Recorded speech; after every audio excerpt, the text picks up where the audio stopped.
This is what I do. Like, I'm in subsidized housing, workforce housing. To think that I'm not going to have an elevated eviction rate than somebody that maybe do housing in $500,000 houses is I would be wrong to think that. Right. Like, it's on me to understand that. Right. So you had mentioned a lot about when you do deals, you want to be sure everyone wins, right? There's some level of empathy in the deal that, you know, some of these sellers that you're working with, and even in the tenants that you're working with and things like that.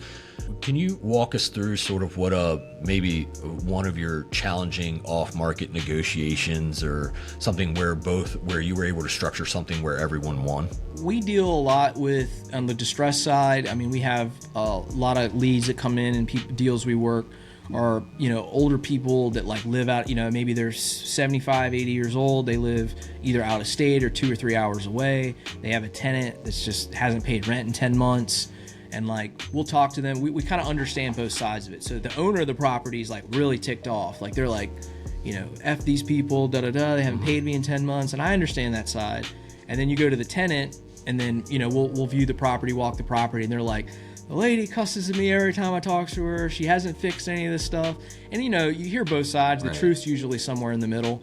So we've helped people, you know, kind of calm everybody down. It's like, hey, look, I know you haven't, you know, we'll visit a property, or there's one case in Powhatan's particularly where, like, you know, we'll visit, you know, talk to the tenant. She hadn't paid. It's like, hey, I know you haven't paid, you know, I kind of know the situation. My suggestion is like to move out in the next 30 days, and I can't speak for her, but she won't have to go through an eviction. And if she goes through an eviction, she's going to hit you with 10 months of rent you haven't paid, plus all these court costs. You're going to get hit with like 20 grand. Right. But if you probably leave in the next 30 days and then like just figure it out, there's a good chance that you can avoid this. Right. So we were able to like talk the owner down, talk the tenant down, you know, get the house vacant for her, and then, you know, help with the transaction you know, that's one case. We've also had deals where like guy in Midlothian he's like, I'm going to court in 14 days in front of a judge. My ex-wife's suing me. I need to have this house under contract to show the judge that I'm like, you know, I'm actually selling the property, give him more time, stuff like that.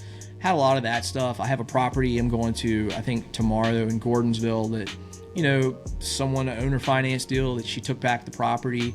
You know, she wants to resell. It's been vacant for a while. And it's really, I guess, the key with that is just really understanding. It's all real estate, but really understanding the problem, you know, using things like sounds like, feels like, you know, and really getting to the heart of because usually people in distress situations are like mad at some level. Mm-hmm. And so they're mad and they want to vent, and you have to, like, it's good being a property owner or being a landlord myself. I understand it. Like when we evict people and they trash, I'm mad too. Right. But the second side of that is it's also part of the game. You just like what you said, like it's like the extreme ownership. Like this is what I do. Like I'm in subsidized housing, workforce housing. To think that I'm not going to have an elevated eviction rate than somebody that maybe do housing in $500,000 houses is I would be wrong to think that. Right. Like it's on me to understand that. Right.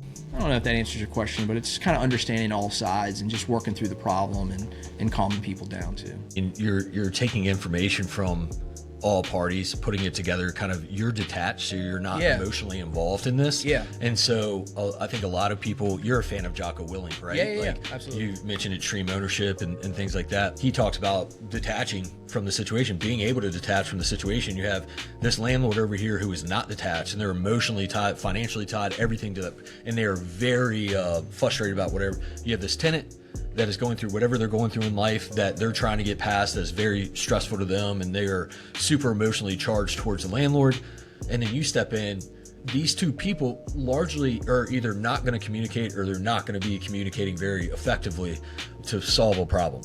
And if you're able to step in unemotionally, and you could say, the clear solution is this. Yeah. You can't just say that, because then it makes both parties mad, right? Yeah. You listen to that, you show empathy, and you're like, okay, look, what if I can do this? What if this? And they're gonna be like, oh, that might be a good solution. Then you listen and show empathy to the tenant side, and oh, that might be a good solution. And then boom, like, you might be able to have them because they're not mad at you, their emotions are detached from whatever Yeah, you're saying. exactly. So, And it gives it's good experience because I'm on all sides of it. I am a landlord. I've been a tenant before. Back in my younger days, I was a tenant too. So we mentioned several times, is really empathy. It's empathy for all sides, really understanding the situation from a human level, and then just solving the problem and offering solutions. It's not just like, hey, you should do this. It's like, well, we can do this. Would you like me to do this?